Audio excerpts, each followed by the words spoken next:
ಈ ಸ್ಥಳವನ್ನು ಅವಕಾಶ ಮಾಡಿಕೊಟ್ಟಿರ್ತಕ್ಕಂಥ ಸಾಕಷ್ಟು, ಯಾಕಂದ್ರೆ ಇಲ್ಲೇನ ಈ ಸ್ಥಳದಲ್ಲಿ ಸಾಮಾನ್ಯ ಶಕ್ತಿ ಇಲ್ಲ.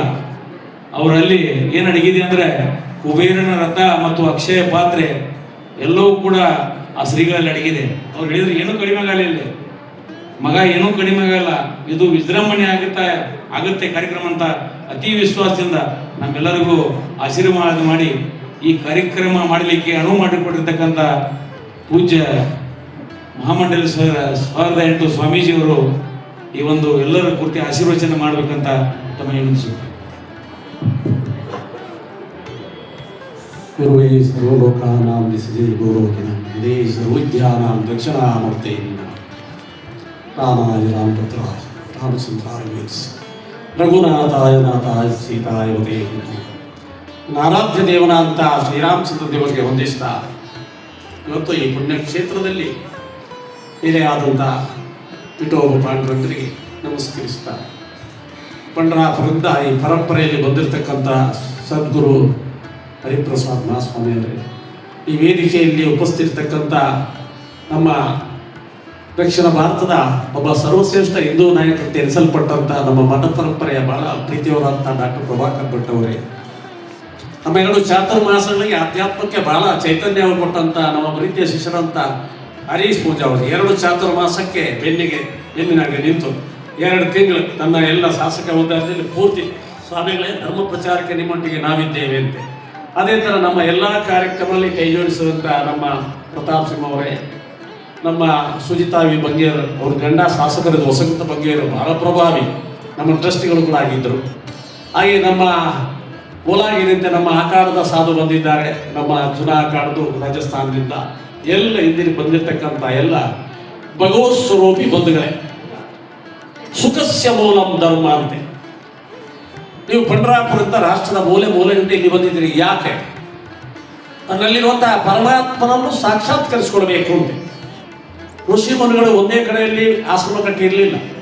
ಇದು ಕೂಡ ಋಷ್ಯಶೃಂಗರು ತಪಸ್ಸು ಮಾಡಿದಂತಹ ಜಾಗ. ಶ್ರೀರಾಮಚಂದ್ರನ ಕಾಲದಲ್ಲಿ ದಶರಥನಿಗೆ ಪುತ್ರಗಾಮಿಯಷ್ಟು ಯಾಗವನ್ನು ಮಾಡಿದಂಥ ಅವರ ಗುರುಗಳು ಋಷ್ಯಶೃಂಗರು. ಅವರದೇ ಇನ್ನೊಂದು ಭಾಗದ ಋಷಿಗಳಂತ ಅಗಸ್ತ್ಯರು ಬಂದಂತಹ ಜಾಗ.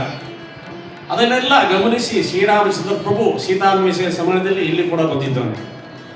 ಅದನ್ನು ಅವಲೋಕಿಸಿ ದೊಡ್ಡ ಅವಧೂತ ಪರಂಪರೆಯ ಮಹಾಗುರುಗಳಂತ ನಿತ್ಯಾನಂದರು ಬಂದು ಇಲ್ಲಿ 3 ದಿವಸ ಇದ್ರಂತೆ. ಎಲ್ಲ ಕಾರಣದಿಂದ ಈ ಭೂಮಿ ಚೈತನ್ಯ ಭೂಮಿ ಆಯಿತು. ಆದ ಕಾರಣ ಆ ಚೈತನ್ಯ ಭೂಮಿಗೆ ಮತ್ತೆ ಪಾಂಡುರಂಗನ ಪ್ರವೇಶ ಆಯಿತು ಅಂತ ಹೇಳಿದ್ರೆ ಬಹಳ ಆನಂದ ಆಗ್ತದೆ. ನಿಮ್ಮ ಮುಖಾಂತರ ಪಾಂಡುರಂಗ ನಿಮ್ಮನ್ನು ಇಲ್ಲಿವರೆಗೆ ಕರೆಸಿದ್ದಾನೆ. ಪಾಂಡುರಂಗನ ಚರಿತ್ರೆ ಹೇಳುವಾಗ ನಮ್ಮ ಮೈ ರೋಮಾಂಚನ ಆಗ್ತದೆ. ಆ ಭಕ್ತರನ್ನು ಯಾವೆಲ್ಲ ರೀತಿಯಲ್ಲಿ ಅರಸಿದ್ದಾನೆ ಅಂತೆ. ಈಗ ಪ್ರಮುಖವಾಗಿ ನಮಗೆ ಪಾಂಡುರಂಗನ ವಿಚಾರ ಬರುವಾಗ ಜ್ಞಾನೇಶ್ವರಿ ಗೀತೆಯ ವಿಚಾರ ಬರುವುದು ನಮ್ಮ ಜ್ಞಾನ ದೇವರವರ ಪರಂಪರೆ ಮತ್ತು ತುಕಾರಾಮರವರ ಪರಂಪರೆ. ಪ್ರಮುಖವಾಗಿ ಜ್ಞಾನ ದೇವರ ಪರಂಪರೆ ಅದ್ಭುತ. ಜ್ಞಾನ ದೇವರ ಅಜ್ಜನಿಗೆ ಮಗನಾಗಿ ವಿಠೋಬರ ಜನನ ಆಗ್ತದೆ. ಬಾಲ್ಯೊಬ್ಬನಿಗೆ ವಿಠೋಬನ ಜನನ ಆಗ್ತದೆ. ವಿಠೋಬನು ಸುಮಾರು ವರ್ಷದ ನಂತರ ದಂಪತಿಗಳಿಗೆ ಹುಟ್ಟಿದಂತಹ ಮಗ. ಹೆಚ್ಚಿನ ವಿದ್ಯಾಭ್ಯಾಸಕ್ಕೆ ದೇಶ ಪರ್ಯಟನೆ ಮಾಡಬೇಕು ಅಂತ ಹೇಳ್ತಾರೆ. ಅಪ್ಪ ಒಪ್ಪುವುದಿಲ್ಲ, ಆದರೆ ದೇಶ ಪರ್ಯಟನೆಗೆ ಹೋಗ್ತಾರೆ. ಒಂದು ಕಡೆಯಲ್ಲಿ ಹೋದಾಗ ಒಂದು ಅಶ್ವತ್ಥ ಮರದ ಕಟ್ಟೆಯಲ್ಲಿ ಕೂತಾಗ ಅಲ್ಲಿ ಸಿದ್ದೋಪಂತ ಒಬ್ಬ ಪುರೋಹಿತರು ನೋಡುವಾಗ ಭಾರಿ ಇವನ ಮುಖ ನೋಡುವಾಗ ತೇಜಸ್ಸಿಂದ ಪ್ರಭಾವಿತರಾದರು. ಕೆಲವು ಬ್ರಾಹ್ಮಣ ಪುತ್ರ ಅಂತ ಕಾಣ್ತದೆ, ಯಾವರಪ್ಪ ಅಂತ ಕೇಳ್ತಾರೆ. ಅವರೆಲ್ಲ ಪರಿಚಯವನ್ನು ಹೇಳ್ತಾರೆ. ತನ್ನ ನಗರಿಗೆ ಹರಕಾವತಿ ನಗರಿಗೆ ಕರ್ಕೊಂಡೋಗಿ ತನ್ನ ಮನೆಯಲ್ಲಿ ಇಟ್ಕೊಡ್ತಾರೆ. ಅವರಿಗೊಂದು ಬಹಳ ಜ್ಞಾನಿಯಾದಂಥ ಮಗಳು ಕೂಡ ಇದ್ದಾರೆ, ರುಕ್ಮಾಬಾಯಿ ಅಂತೆ. ಕ್ರಮೇಣ ಅವರ ಮನೆಯಲ್ಲಿದ್ದು ಇವಳನ್ನು ಮದುವೆ ಆಗಬೇಕು ಅಂತ ಸಿದ್ದೋಪಂತರು ಹೇಳ್ತಾರೆ. ಇಲ್ಲ, ನಾನು ಬ್ರಹ್ಮಚಾರಿಯಾಗಿ ಇದ್ದುಕೊಂಡು ಬಹಳ ಸಾಧನೆ ಮಾಡಬೇಕು ಅಂತ ನನ್ನ ಅಪೇಕ್ಷೆ ಅಂತೆ. ಇಲ್ಲ ಮಗ, ಗೃಹಸ್ಥ ಜೀವನದಲ್ಲಿ ಕೂಡ ಸಾಧಿಸಬೇಕಂತೆ ಅವರನ್ನು ಮನವೊಲಿಸಿ ಅವರಿಗೆ ಮದುವೆಯನ್ನು ಕೂಡ ಮಾಡ್ತಾರೆ. ಮದುವೆಯ ನಂತರ ವಿಠೋಬನು ಮನೆಗೆ ಬರ್ತಾನೆ. ಅವರ ತಂದೆಯೊಟ್ಟಿಗೆ ಗೋವಿಂದ ಪಂಡಿತರೊಟ್ಟಿಗೆ ಇದ್ದು ಸ್ವಲ್ಪ ದಿನ ಕಳೀತಾನೆ. ಕ್ರಮೇಣ ಒಂದೇ ತಿಂಗಳಲ್ಲಿ ತಂದೆ ತಾಯಿಗಳು ತೀರ್ಕೊಡ್ತಾರೆ. ಮತ್ತೆ ಮಾವನ ಮನೆಗೆ ಹೋಗ್ತಾನೆ ಸಿದ್ದೋಪಂತರ ಮನೆಯಲ್ಲಿ. ಸಿದ್ದೋಪಂತರ ಮನೆಯಲ್ಲಿ ಪದೇ ಹೆಂಡತಿ ಹತ್ರ ಇರ್ತಾನೆ, ರೂಪಾಯಿ ನನಗೆ ಸನ್ಯಾಸಿ ಆಗಬೇಕು ಅಂತ ಆಸೆ, ಅನುಮತಿ ಕೊಡ್ತೀಯಾ ಅಂತೆ. ಒಂದು ದಿವಸ ಅರೆನಿದ್ರೆಯಲ್ಲಿ ಅಂತ ಹೇಳಿಬಿಟ್ಲ ಅಮ್ಮ. ಇಷ್ಟು ಹೇಳುದೇ ತರ ರಾತ್ರೋರಾತ್ರಿ ಎದ್ದುಕೊಂಡು ಸೀದಾ ಕಾಶಿಗೆ ಹೋಗ್ತಾನೆ. ಕಾಶಿಗೆ ಹೋಗಿ ಶ್ರೀಪಾದ ಸ್ವಾಮಿ ಎಂಬ ಗುರುಗಳ ಹತ್ರ ದೀಕ್ಷೆಯನ್ನು ತೆಗೊಳ್ತಾನೆ. ಇಲ್ಲಿ ತಾಯಿ ಇದ್ದಾಗ ರುಕ್ಮಾಬಾಯಿ ಹೇಳುವಾಗ ಇಲ್ಲ, ಗಂಡ ಇಲ್ಲ, ಹುಡುಕಿದ್ದು ಎಲ್ಲಿ ಹುಡುಕೋದು. ಅಶ್ವತ್ಥಮನೆಗೆ ಸುತ್ತ ಬರುವಂಥ ಹರಕೆ ಹೊತ್ಕೊಂಡು ದಿನ ಗಂಡ ಬರಬೇಕಂತೆ. ಒಂದು ದಿವಸ ಅದೇ ಅಶ್ವತ್ಥ ಕಟ್ಟೆಯಲ್ಲಿ ಒಬ್ಬರು ಗುರುಗಳು ಕಾಣ್ತಾರೆ, ತೇಜಸ್ವಿ. ಗುರುಗಳ ಹತ್ರ ಹೋಗಿ ಅಡ್ಡ ಬಿಡ್ತಾರೆ. ಅಮ್ಮ, ನಿಮಗೆ 4 ಜನ ಮಕ್ಕಳು ಹುಡ್ತಾರೆ, 3 ಜನ ದೈವಾಂಶ ಸಂಭೂತರ, ಏನು ದೇವಿ ಸ್ವರೂಪಿಯಾದ ಒಂದು ಮಗು ಹುಡ್ತಾರೆ ಅಂತ ಆಶೀರ್ವಾದ ಮಾಡ್ತಾರೆ. ಸ್ವಾಮಿಗಳಿಗೆ ನನಗೆ ಗಂಡನೇ ಇಲ್ಲ, ನನ್ನ ಗಂಡ ಸನ್ಯಾಸ ತಗೊಂಡು ಕಾಶಿ ನನಗೆ ಈಗ ಮಕ್ಕಳಾಗೋದು ಅಂತ ಅಮ್ಮ ಹೇಳ್ತಾರೆ. ಗುರುಗಳು ತ್ರಿಕಾಲಜ್ಞಾನದಲ್ಲಿ ನೋಡ್ತಾರೆ, ಇವಳ ಗಂಡ ಯಾರಿರ್ಬೋದು ಅಂತೆ. ನೋಡುವಾಗ ಇವಳ ಗಂಡನಿಗೆ ದೀಕ್ಷೆ ಕೊಟ್ಟವನು ನಾನೇ, ಅಯ್ಯೋ ಅಂತ ಎನಿಸ್ಕೊಡ್ತಾರೆ. ಆಯ್ತು ಬಾ ಅಮ್ಮ ಅಂತೆ ರುಕ್ಮಾಬಾಯಿಯನ್ನ ಸಿದ್ದೋಪಂತ್ರನ್ನ ಎಲ್ಲ ಕರ್ಕೊಂಡೋಗಿ ಕಾಶಿಗೆ ಬರ್ತಾರೆ. ವಿಠೋಬಾ ಇಲ್ಲಿ ಯಾಕೆ ನನ್ನ ಹತ್ರ ಸುಳ್ಳು ಹೇಳಿದ್ವಿ, ಗುರುಗಳೇ ಸನ್ಯಾಸಿ ಆಗ್ಬೇಕಂತ ಅಪೇಕ್ಷೆ ಇತ್ತು, ಆದ ಕಾರಣ ಸುಳ್ಳು ಹೇಳ್ಬೇಕಾಯ್ತು. ಆಯ್ತು, ಚಿಂತೆ ಇಲ್ಲ, ಹೋಗು ಸಂಸಾರ ಮಾಡು ಅಂತ ಹೇಳ್ತಾರೆ. ಮತ್ತೆ ಊರಿಗೆ ಬಂದ, ಸಂಸಾರ ಮಾಡಿದ. ನೀವು ಬಿಡ್ತೀರಾ ಶಿಷ್ಯವರ್ಗ, ಏಕದಿನಕ ಸನ್ಯಾಸಿ ಏಕದಿನಕ ಸುತ್ತ ಅಂತ ಹೇಳಿದಾಗ ತಮಾಷೆ ಮಾಡಲಿಕ್ಕೆ ಶುರು ಮಾಡಿದ್ರು. ವಿಠೋಬನಿಗೆ ಬೇಸರ ಆಯಿತು. ಆ ಮನೆಯನ್ನೇ ಬಿಟ್ಟ. ಕಡೆಗೆ ನೀವು ಬಿಡುವುದಿಲ್ಲ, ಊರಿನ ಬ್ರಾಹ್ಮಣರು ಎಲ್ಲ ಸೇರಿಕೊಂಡು ಪುರೋಹಿತ ಸೇರಿದ್ರು ಜಾತಿ ಭ್ರಷ್ಟ ಎಂಬ ಪಟ್ಟ ಕಟ್ಟಿದ್ರು. ಯಾರು ಅಲ್ಲಿಯ ಪುರೋಹಿತಶಾಹಿ ವ್ಯವಸ್ಥೆಯಲ್ಲಿ ಶುದ್ಧ ಬ್ರಾಹ್ಮಣನಾದಂಥ ವಿಠೋಬನಿಗೆ ಜ್ಞಾನೇಶ್ವರ ತಂದೆಗೆ ಜಾತಿ ಭ್ರಷ್ಟ, ಕುಲ ಭ್ರಷ್ಟ ಅಂತ ಜಾತಿಯಿಂದ ಹೊರಗೆ ಹಾಕಿದ್ರು. ಇಂಥ ಮನೆಯಲ್ಲಿ ಇರೋದು ಸರಿಯಲ್ಲ ಅಂತ ಹಾಲು ದೇವಸ್ಥಾನವನ್ನು ವಾಸ ಮಾಡಲಿಕ್ಕೆ ಶುರು ಮಾಡಿದ ಅದು ವಿಠೋಬ. ಅಲ್ಲಿ ಅವರಿಗೆ ಒಂದು ರಾತ್ರಿಗೆ 3 ಮಕ್ಕಳ ಜನನ ಆಯಿತು. ಅದೇ ಬ್ರಹ್ಮಾಂಶದಿಂದ, ವಿಷ್ಣುವಂಶದಿಂದ, ಶಿವಾಂಶದಿಂದ ಅದು ಸೋಪಾನ್ ದೇವು, ಜ್ಞಾನೇಶ್ವರ, ನಿವೃತ್ತಿ ದೇವು, ಮುಕ್ತಾಬಾಯಿ ಎಂಬ 4 ಮಕ್ಕಳ ಜನನ ಆಯಿತು. ಜನನ ಆದ ಕೂಡಲೇ ಬ್ರಹ್ಮನಾಗಿ, ವಿಷ್ಣುವಾಗಿ, ಶಿವನಾಗಿ, ದೇವಿಯಾಗಿ ಕಂಡಂತಹ ಮಕ್ಕಳು ಕ್ಷಣಾರ್ಧದಲ್ಲಿ ಯಥಾಸ್ಥಿತಿ ಮಗುಗಳಾಗ್ಬಿಟ್ರು. ಮತ್ತೆ ಮನೆಗೆ ಬರ್ತಾನೆ. ಮನೆಯಲ್ಲಿ ಎಲ್ಲವೂ ಸಾಂಗಾಗಿ. ಒಂದೊಮ್ಮೆಗೆ ಊರಿನಲ್ಲಿ ಈಗ ಅನ್ನ ಸಂತರ್ಪಣೆ ಆಗ್ತಾರೆ. ಸಂತರ್ಪಣೆ ಹೋದಾಗ ಕುಲಭ್ರಷ್ಟರು ಬಂದಿದ್ದಾರೆ, ಇವನು ಹೊಡೆದೋಡಿಸಿ ಅಂತ ಹೇಳ್ತಾರೆ. ಬೆತ್ತ ತಗೊಂಡು ಹುಡುಗರಿಗೆ ಬಾರಿಸ್ತಾರೆ. ಜ್ಞಾನೇಶ್ವರನ ಅದೇ ಬೆತ್ತವನ್ನು ಹೇಳಿದ್ರು ಅಲ್ಲಿರುವಂಥ ಎಲ್ಲ ಪುರೋಹಿತರಿಗೆ ಸರಿಯಾಗಿ ಹೊಡೆದು ಬೆಂಡೆತ್ತಾನೆ. ಆಗ ರಾಜರಲ್ಲಿ ದೂರ ಹೋಗ್ತದೆ. ರಾಜರ ಮುಂದೆ ಸರಿಯಾಗಿ ಈ ಹುಡುಗ ಜ್ಞಾನೇಶ್ವರ ಸಣ್ಣ ಪ್ರಾಯದ ತ್ರಿಕಾಲಜ್ಞಾನಿ ಹುಡುಗ ವಾದಿಸ್ತಾನೆ. ಜಾತಿ ಅಂದ್ರೆ ಏನು, ಈಗಾಗಲೇ ನಮ್ಮ ಪ್ರಭಾಕರ್ ಭಟ್ರು ಮತ್ತೆ ಪ್ರತಾಪ್ ಹೇಳಿದರು, ನಾವೆಲ್ಲ ಒಂದೇ, ಹಿಂದೂ ಬಂಧು, ಇದೆಲ್ಲವೂ ನಮ್ಮ ಒಂದೇ ಪರಂಪರೆಯಲ್ಲಿ ಹೋಗಬೇಕು ಅಂತೇಳಿ. ಅದೇ ತರ ಜ್ಞಾನೇಶ್ವರರು ಹೇಳ್ತಾರೆ, ನೀನು ಬೆಳಿಗ್ಗೆ ಎದ್ದ ಕೂಡಲೇ ಸಂಧ್ಯಾ ವಂದನೆ ಮಾಡಿದ್ರೆ, ನಿನಗೆ ಶಿಕೆ ಇದ್ರೆ ಗಾಯತ್ರಿ ಮಾಡಿದ್ರೆ ನೀನು ಬ್ರಾಹ್ಮಣ ಆಗುವುದಿಲ್ಲ. ಬ್ರಹ್ಮ ಜ್ಞಾನೇತಿ ಬ್ರಾಹ್ಮಣ. ವೇದ ಉಪನಿಷತ್ತಿಗೆ ಏನು ಹೇಳಿದೆ, ಯಾರಲ್ಲಿ ಜ್ಞಾನ ವರ್ಧನೆ ಆಗಿದೆ, ಯಾರು ಬ್ರಹ್ಮಜ್ಞಾನವನ್ನು ಕಂಡಿರ್ತಾನೆ ಅವನೇ ಬ್ರಾಹ್ಮಣ ಅಂತ ವಾದಿಸ್ತಾನೆ. ಆಗ ಅಲ್ಲಿರುವಂತಹ ರಾಜರಿಗೆ ಸರಿ ಅಂತ ಆಡಿಸ್ತಾರೆ. ಆಗ ಅವರು ಹೇಳ್ತಾರೆ, ಇವರನ್ನು ಮತ್ತೆ ಯಥಾಸ್ಥಿತಿಯಲ್ಲಿ ಜಾತಿ ಒಳಗೆ ಸೇರಿಸ್ಕೊಳ್ಳಿ, ಜಾತಿ ಪ್ರಶಂಸೆ ಮಾಡಬೇಡಿ ಅಂತೇಳಿ ಅವರು ಅಲ್ಲಿಯ ಪುರೋಹಿತರ ಹತ್ರ ಹೇಳ್ತಾರೆ. ಪುರೋಹಿತರು ಹೇಳ್ತಾರೆ, ರಾಜರ ಹತ್ರ ಕಳಿಸ್ತಾರೆ. ರಾಜರ ಹತ್ರ ಇವರೆಲ್ಲ ಹೇಳ್ತಾರೆ, ಇದಾಗುವುದಿಲ್ಲ, ನಮಗೆ ಒಬ್ಬರು ಧರ್ಮಾಧಿಕಾರಿಗಳಿದ್ದಾರೆ ಅಂತೆ. ಧರ್ಮಾಧಿಕಾರಿಗಳದ್ದು ಹೋಯಿತು ದೂರು. ಧರ್ಮಾಧಿಕಾರಿ ಹತ್ರ ಮೊದಲೇ ಇವರು ದೂರು ಕೊಟ್ಟಿರ್ತಾರೆ. ಧರ್ಮಾಧಿಕಾರಿಗಳು ಹೇಳಿದ್ರು, ನೀವು ಕುಲಭ್ರಷ್ಟರು, ನೀತಿ ಭ್ರಷ್ಟರು ಅಂತ ಹೇಳಿದ್ರು. ಅಲ್ಲಿ ಕೂಡ ವಾದ ಆಗ್ತದೆ. ಕುಲಭ್ರಷ್ಟ ಅಂದ್ರೆ ಏನು, ನೀತಿ ಭ್ರಷ್ಟ ಅಂದ್ರೆ ಏನು. ಆತ್ಮ ಪರಮಾತ್ಮನಕ್ಕೆ ಸುದೀರ್ಘವಾಗಿ ಜ್ಞಾನೇಶ್ವರರು ತತ್ವ ಜಿಜ್ಞಾಸೆಯನ್ನು ಮಾಡ್ತಾರೆ. ಆಗ ಈ ಪಂಡಿತರುಗಳೆಲ್ಲ ಅರ್ಧ ತಿಳಿದವರು, ಜ್ಞಾನಿಗಳು ಮಾತಾಡೋದಿಲ್ಲ. ಪಂಡಿತರು ಹೇಳಲ್ಪಟ್ಟವನು ಹಾಗೇನೆ, ವಿದ್ವಾಂಸ ಹೇಳಲ್ಪಟ್ಟವನು ಹಾಗೇನೆ ಅರ್ಧ ತಿಳಿದವರು. ಜ್ಞಾನಿಗಳು ಮಾತಾಡೋದಿಲ್ಲ, ಅವರದ್ದು ತಪ್ಪಾಗುವುದಿಲ್ಲ. ವಿದ್ವಾಂಸ ಪಂಡಿತ ಅಂತ ಹೇಳಲ್ಪಟ್ಟವ್ರು ಹೇಳ್ತಾರೆ, ನೀನು ಯಾರಯ್ಯ ಹೇಳಿಕೆ, ನಾನು ಈ ಪೀಠದಲ್ಲಿ ಕೂತಿದ್ದೇನೆ, ನಾನು ಇಲ್ಲಿಯ ಧರ್ಮಾಧಿಕಾರಿ ಇದ್ದೇನೆ, ನೀನು ಕುಲಭ್ರಷ್ಟರು. ನಾನು ಕುಲಭ್ರಷ್ಟ ಅಂತ ಹೇಳುವವರಿದ್ದರೆ ಮುಂದೆ ಬಂದಿದ್ದೆ. ಕುಲಭ್ರಷ್ಟರು ನೀವೆಂತ ಹೇಳುದು, ಎಲ್ಲ ದನ ಕರುಗಳು ಪ್ರಾಣಿ ಪಕ್ಷಿಗಳು ಹೇಳ್ತದೆ ಅಂತ ಹೇಳ್ತದೆ. ಇಲ್ಲಿರುವಂಥ ಎಲ್ಲ ಯಾವುದು ಎಮ್ಮೆ ಉಂಟು, ದನ ಉಂಟು, ಎಲ್ಲವೂ ಹೇಳ್ತದೆ. ಹಾಗಾದ್ರೆ ನೀನು ಆ ಎತ್ತಿನ ಹತ್ರ ಹೇಳಿಸುವುದು, ಕೋಣದ ಹತ್ರ ಹೇಳಿಸುವುದು, ಕೋಣವು ಹೇಳ್ತದೆ ಅಂತ ಹೇಳಿದ. ಆಗ ಹೋಗಿ ನೀನು ಕೋಣದ ಹತ್ರ ಹೇಳಿಸು, ನಾವು ಕುಲಭ್ರಷ್ಟ ಅಂತ ಹೇಳುವಾಗ ಆ ಕೋಣವು ಕೂಡ ವೇದವನ್ನು ಹೇಳಬಲ್ಲದು ಅಂತ ಹೇಳ್ತಾರೆ ಜ್ಞಾನೇಶ್ವರರು. ಅಯ್ಯ ಪಾಂಡುರಂಗ, ಈ ಮೂರ್ಖರಿಗೆ ನೀನೇ ಉಪದೇಶ ಮಾಡುತ್ತೆ ಕಿವಿಯಲ್ಲಿ ಹೇಳಿದ್ರೆ ಕೋಣವು.